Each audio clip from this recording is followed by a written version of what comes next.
Vamos ouvir agora a doutora Raquel Rodrigues Braga, juíza trabalhista aposentada, que falará pela Associação Juízas e Juízes para a Democracia, AJD.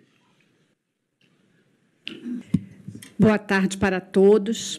Saúdo a iniciativa e represento a AJD, Associação Juízas e Juízes para a Democracia, que atua na sociedade civil na defesa intransigente do Estado Democrático de Direito. A Constituição da República de 1988, ministro Fachin, nos convocou. Constituição que assegura o acesso gratuito à justiça, adotando o sistema público de proteção social ao trabalho.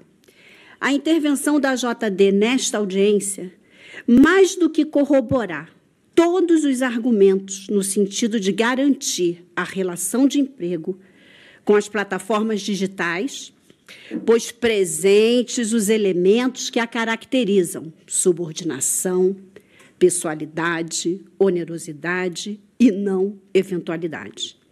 Mas aqui ganha um sentido de advertência.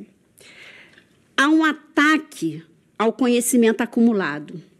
Há uma ameaça que paira sobre as democracias, tão destrutiva para a humanidade, quanto a reforma de 2017 o foi para o direito do trabalho. Peça da mesma engrenagem, o ressurgimento da extrema-direita nacional e mundial e os seus métodos particulares, impulsionando a sociedade de volta à barbárie. Contexto que impõe a tarefa de relembrar o quão duro, demorado foi o percurso da evolução jurídica e, com ela, o direito do trabalho. Ministro Fachin, há um ataque deliberado às conquistas civilizatórias, embutidas às trabalhistas. O que será do constitucionalismo moderno se nos curvarmos à distopia neoliberal desregulamentar? O que será dos trabalhadores de volta ao zero dos direitos, tal qual o período inicial da industrialização? Que sociedade almejamos, doutores, doutoras?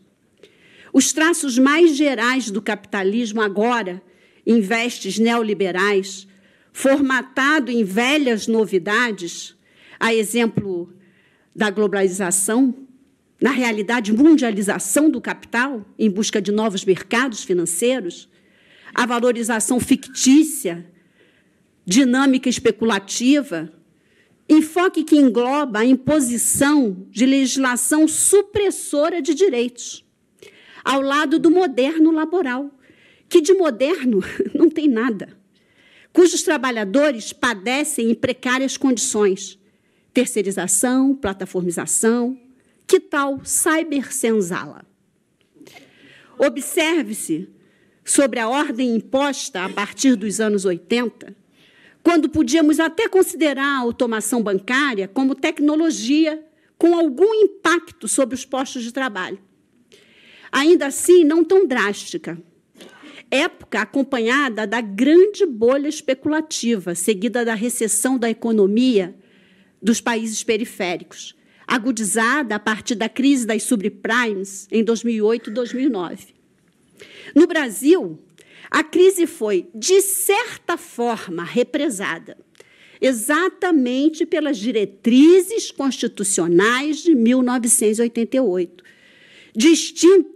distinta das precedentes no país, e edificada sobre 3 pilares: Estado Democrático de Direito, principologia humanística e concepção de direitos fundamentais. A partir de então, a ordem econômica e social desse país se obrigaram a prezar e privilegiar o trabalho, conforme o destaque do presidente no encerramento da Assembleia Constituinte, Ulisses Guimarães, atestando ser cidadão aquele que recebe salário, come, sabe, mora e pode se curar. E o que nos é apresentado no contexto atual, ministro Fachin?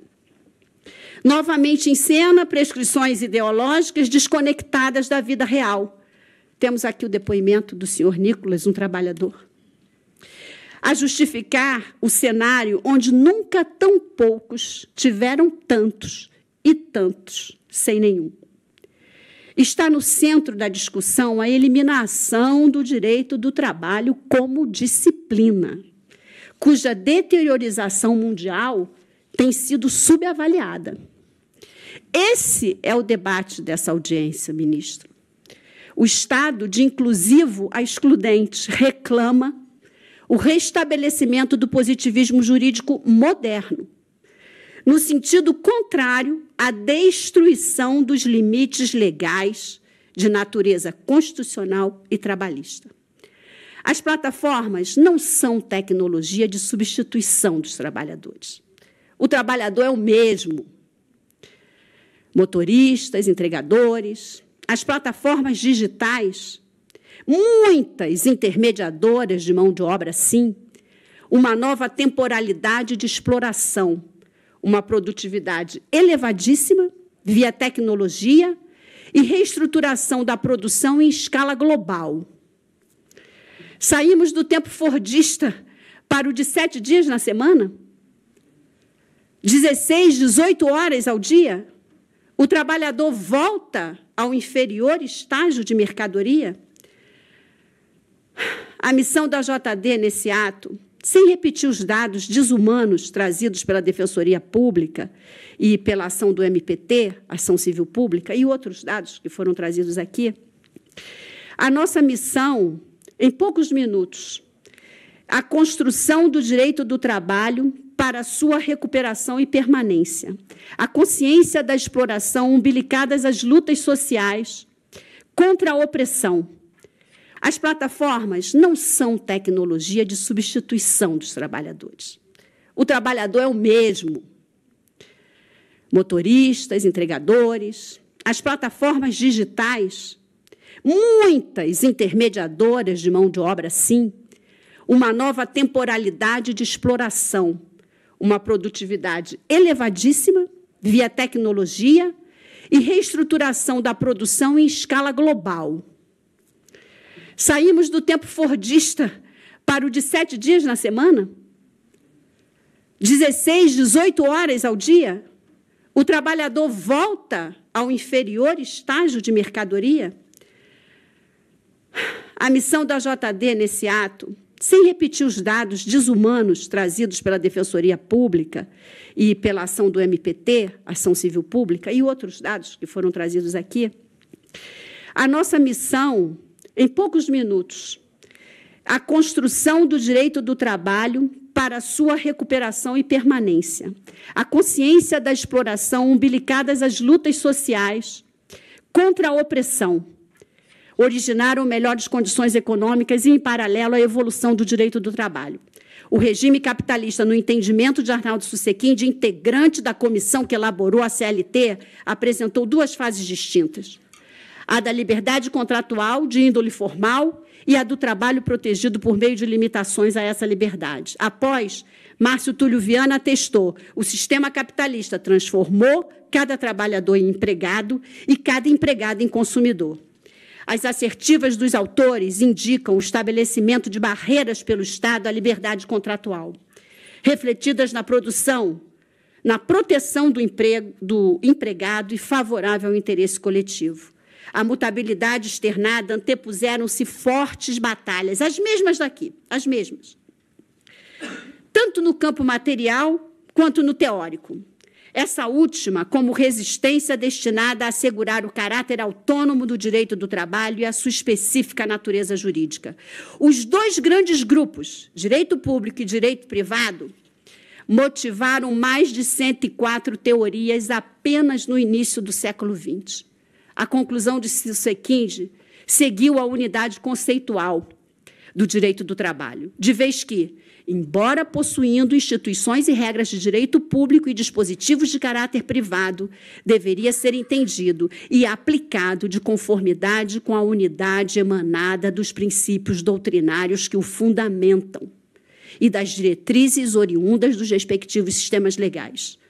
Complemente-se com Américo Pla Rodrigues, renomado Plar Rodrigues, renomado jurista uruguaio, ao afirmar a autonomia do direito do trabalho, seus princípios próprios diferentes dos que inspiram outros ramos do direito.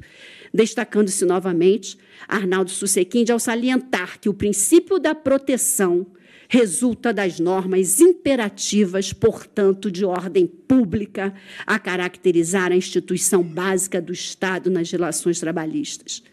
Regras cogentes a impor limites à autonomia da vontade, se desfavorável ao trabalhador. A função dos contratantes é supletiva, pois subordinados à base mínima fixada por lei constitucional, leis trabalhistas, leis internacionais. Daí decorrendo o segundo princípio, o da irrenunciabilidade. A discussão que travamos aqui, Excelência, é antiga, e o que não podemos admitir é o retrocesso. Toda a argumentação de livre iniciativa, liberdade de contratar, segredo industrial, iniciativa das partes, foi ultrapassada doutrinariamente para constituir-se a disciplina de direito do trabalho, cujo objeto de estudo primordial, principal, é a relação de emprego. É compreendido sobre os pressupostos da relação de emprego, trato sucessivo e não efemeridade.